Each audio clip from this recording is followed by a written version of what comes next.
오늘 호세아 10장 말씀입니다. 만약에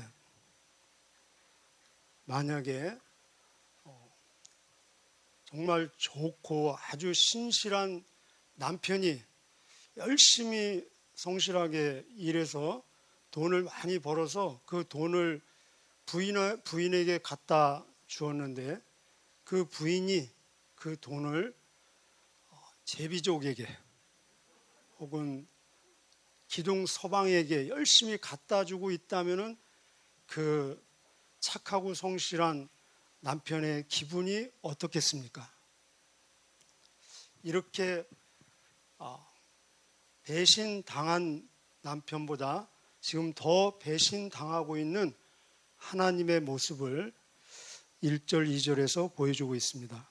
1절, 2절 함께 읽어보시겠습니다. 1절, 2절 시작. 이스라엘은 열매를 많이 맺는 포도나무와 같다. 그 백성이 열매를 많이 거둘수록 우상을 위한 제단도 많이 쌓는다.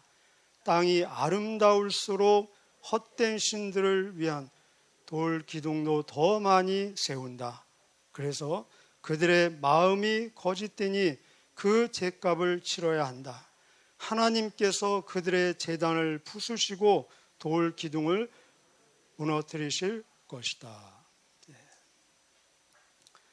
포도나무를 통해서 그 가지를 통해서 열매 맺게 하시는 분은 하나님이십니다. 여기 보면은 1절에 그 열매를 많이 거둘수록 얼마나 좋습니까? 그러면 그럴수록 비교급입니다. 그리고 땅이 아름다울수록 그 땅을 누가 아름답게 만드십니까? 하나님께서 그 땅을 아름답게 만드십니다. 그런데 아름답게 할수록 할수록 그것을 우상 제단에게 갖다 바치고 그 우상 제단을 더 많이 만드는데 그 열매를 사용하고 있다는 것입니다. 얼마나 안타까운 일입니까? 예수님 말씀하시기를 나는 포도나무 너희는 가지니 아버지 하나님은 농부시라. 가지로부터 나오는 모든 열매는 농부를 위한 것입니다. 농부 것입니다. 그렇습니다. 우리가 이 땅에서 얻는 모든 열매, 우리는 어떤 열매를 이 땅에서 거두고 계십니까? 생명의 열매, 건강, 시간, 물질, 돈, 은사, 자원, 이런 모든 이 땅에서 얻는 열매는 하나님의 것이고 하나님으로부터 오는 것이고 하나님을 위한 것입니다. 나는 이 열매를 어디에 무엇을 위해서 사용하고 있는가? 짧은 시간이지만 한번 돌아보시기를 바랍니다. 물론 우리는 적어도 이 열매들을 저 산에 있는 절에다가 갖다 바치지는 않을 것입니다. 노골적으로. 그리고 점집에 갖다 주지는 않을 것입니다. 그러나 이 열매들을 하나님의 뜻에 어긋나는 곳에, 나의 탐심, 욕심을 채우는 곳에, 그리고 하나님으로부터 멀어지게 하는 곳에 만약 혹시라도 사용하고 있다면은 그것은 내가 내 안에 만든 또 다른 바알이라는 우상에게 바치는 그런 결과가 된다는 것입니다.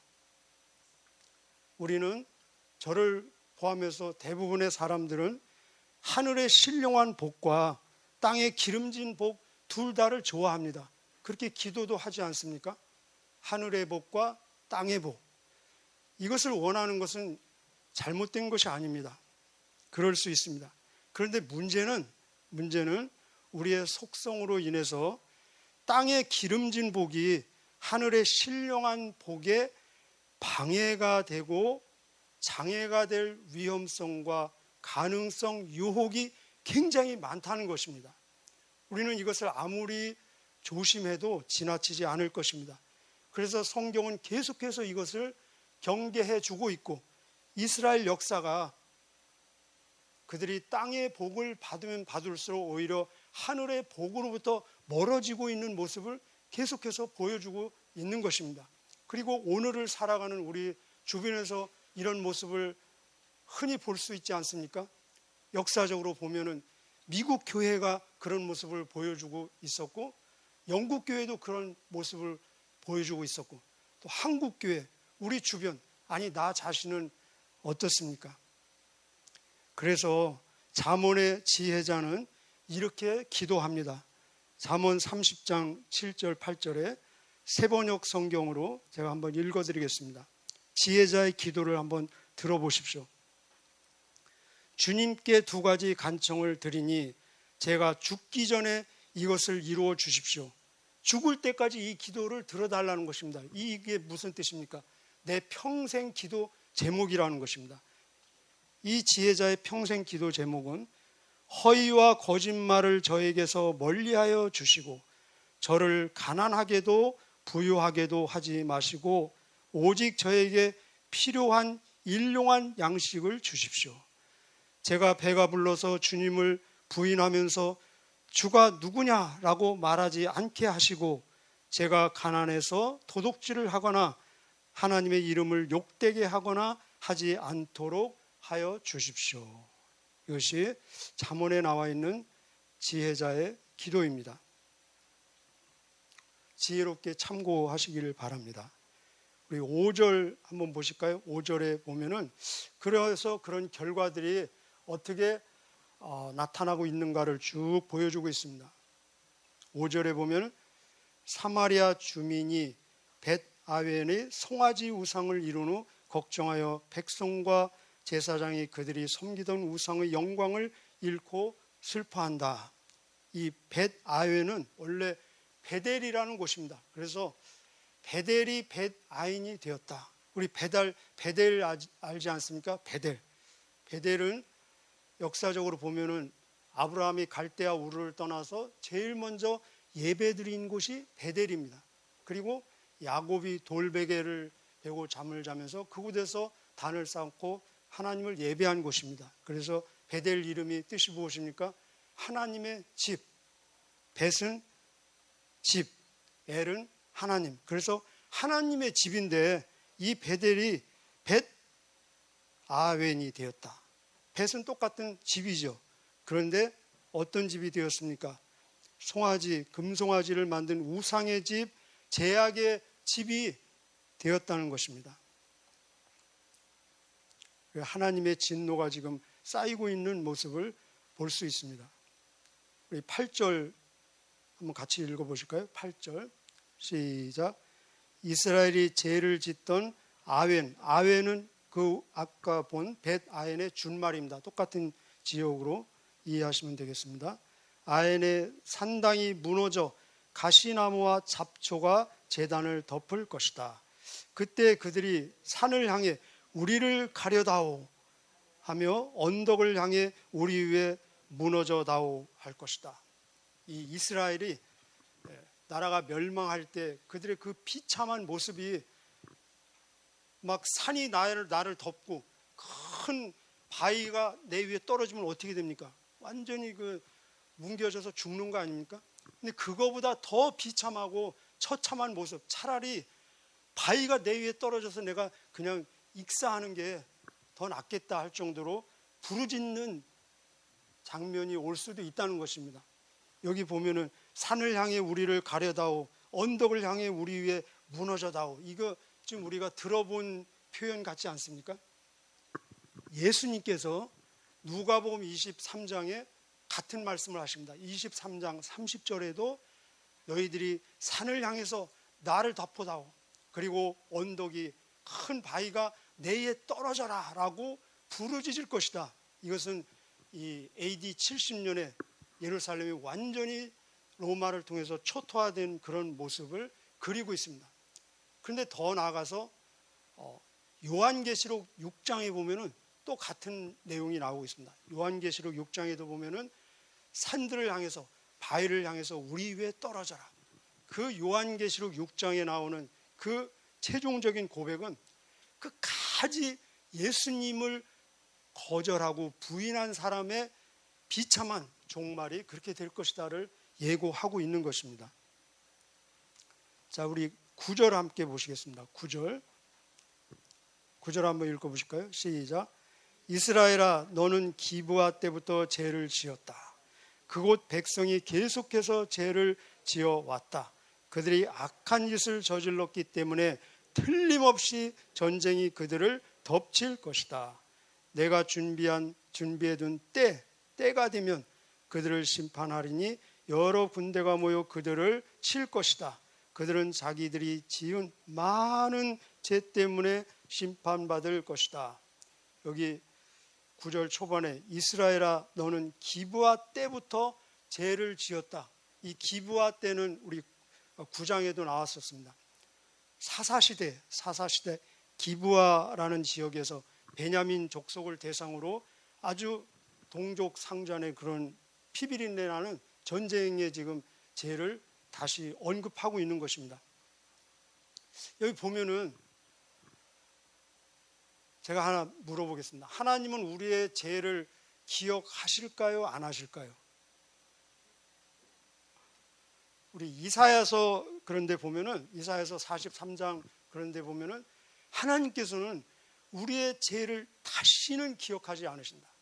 마치 동에서 서가 먼 것처럼 우리의 죄를 완전히 도말해 주시고 절대로 우리의 죄를 기억지도 생각지도 않으실 것이다. 하나님이 거짓말 하시는 분입니까? 하나님은 우리의 죄를 절대로 기억하지 않으실 것을 약속하셨습니다. 그런데 이 호세아 여러분 혹시 자세히 보셨는지 7장에도 8장에도 9장에도 우리의 죄를 집요하게 기억하시는 하나님을 소개하고 있습니다. 이 모순된 모습 왜 그렇습니까? 무엇을 말하고 있습니까? 죄는 일종의 빚입니다. 빚. 여러분 빚 져 보셨습니까? 돈 빌리는 빚. 그래서 죄를 이 영어 단어로는 빚으로도 표현하고 있습니다. 빚은 무엇입니까? 빚은 아무리 큰 빚도 갚으면은 그것으로 끝나고 다시 거론하지 않습니다. 문제시하지 않습니다. 그런데 아무리 적은 빚도 안 갚으면은 그냥 빚인 것입니다. 아무리 크게 보이는 죄라 할지라도 진심으로 자백하고 회개해서 용서함을 받으면은 하나님은 용서하신 죄는 다시 문제시하지 않으시고 거론하지 않으시고 기억하지 않으시는 하나님이십니다. 그래서 우리는 아무리 크게 보이는 죄라 할지라도 내가 진정으로 자백하고 회개했으면 우리는 모든 죄로부터 해방한 자유를 누릴 수 있습니다. 그런데 아무리 적어 보이는 죄라 할지라도 회개하지 않은 죄는 그냥 죄로 누적되어서 계속 쌓여서 여기 때가 나오지 않습니까? 때가 되면은 하나님의 심판의 대상이 될 수 있다는 것입니다. 우리 요한 1서 1장에 보면은 예수 그리스도의 피가 우리의 모든 죄, 많은 죄가 아닙니다. 모든 죄를 사하시느니라 라고 말씀하십니다. 이 짧은 구절에 얼마나 강력한 힘을 발휘하는지 이 말씀은 하나님께서 우리의 모든 죄를 용서하시는 근거는 예수 그리스도의 피라는 것입니다.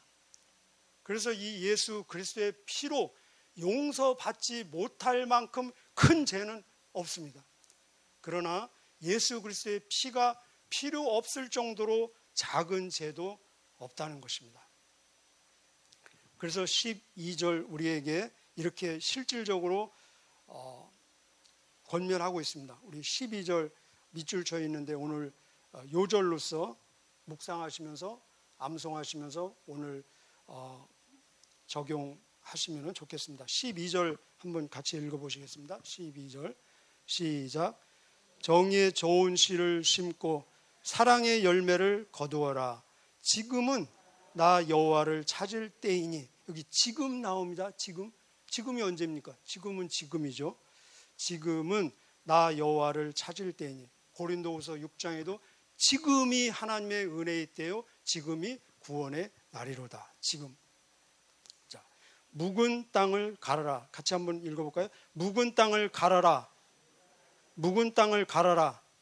우리 개역 개정에는 묵은 땅을 기경하라 이렇게도 나와 있고, 또 다른 번역은 더 막 아주 강력하게 묵은 땅을 갈아 엎어라 이렇게도 나와 있습니다. 여러 번역들이.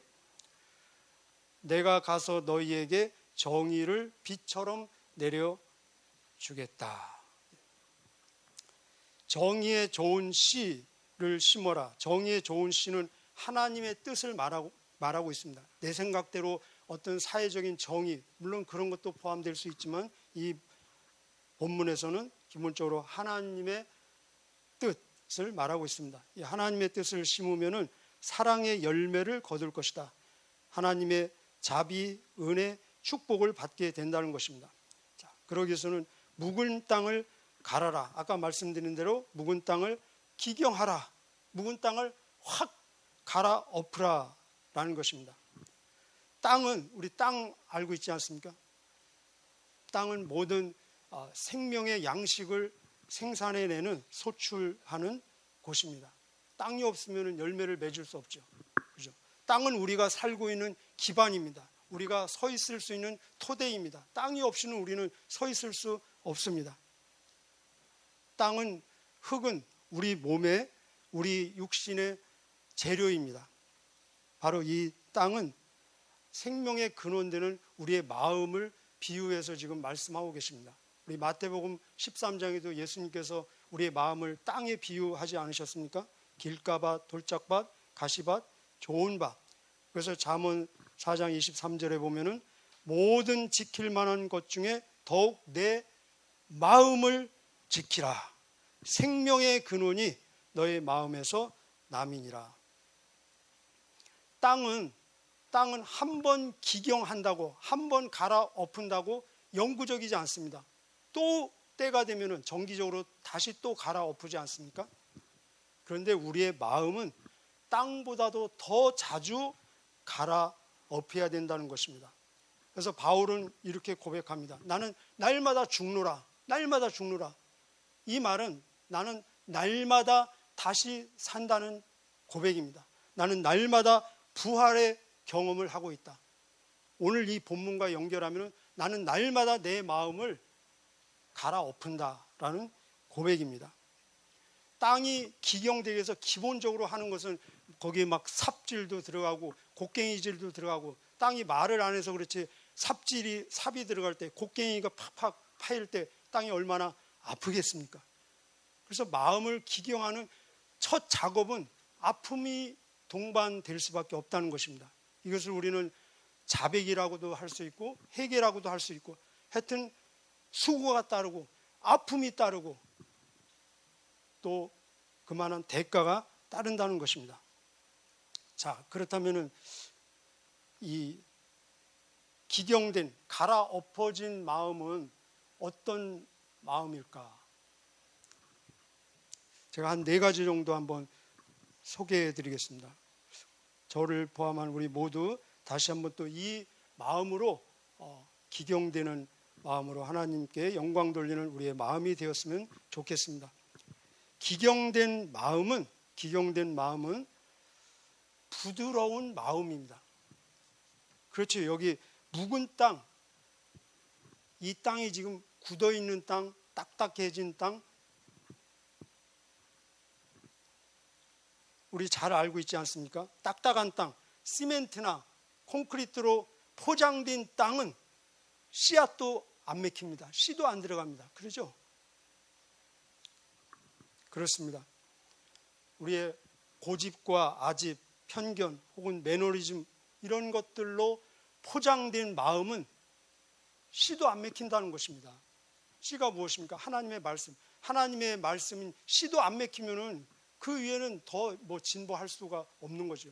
그래서 이 기경된 마음의 기본적인 마음은 부드러운 마음이 되어서 일단 수용할 수 있고 받아들일 수 있고 스펀지처럼 흡수할 수 있는 마음이 되어서 뭔가를 받아들여야 거기서 작업도 일어나고 어떤 작동이 일어나고 생산도 할 수 있는 것. 그래서 씨도 안 맥히면은 아무 시작도 안 된다는 것입니다. 우리 에스겔도 나오지 않습니까? 우리에게 부드러운 마음을 주십니다. 그래서 기본적인 것은 부드러운 마음. 마음을 자주 마사지 하시기를 바랍니다. 부드러운 마음. 자, 경작된, 기경된 마음은 어떤 마음인가? 단순한 마음이라는 것입니다. 단순한 마음. 묵은 땅을 확 갈아엎으면 어떤 작업을 합니까? 흙이 아닌 것은 다 제거하지 않습니까?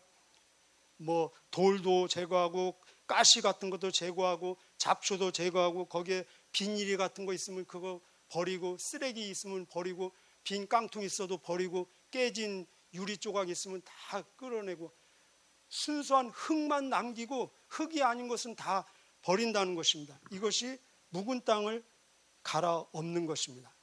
그렇습니다. 우리의 마음에도 불필요한 거, 쓸데없는 거, 쓰레기, 잡동사니 얼마나 많이 있을 수도 있지 않습니까? 쓰레기는 저절로 생기는 겁니다. 근심, 걱정, 여러 가지 엉켜있는 것들, 이런 것들을 제거해서 단순한 마음,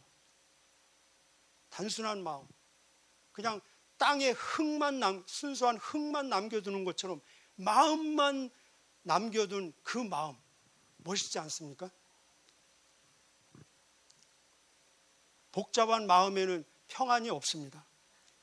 단순한 마음이 풍성한 마음입니다. 단순한 마음이 만족하는 마음입니다. 단순한 마음에 진정한 평안이 있다는 것입니다.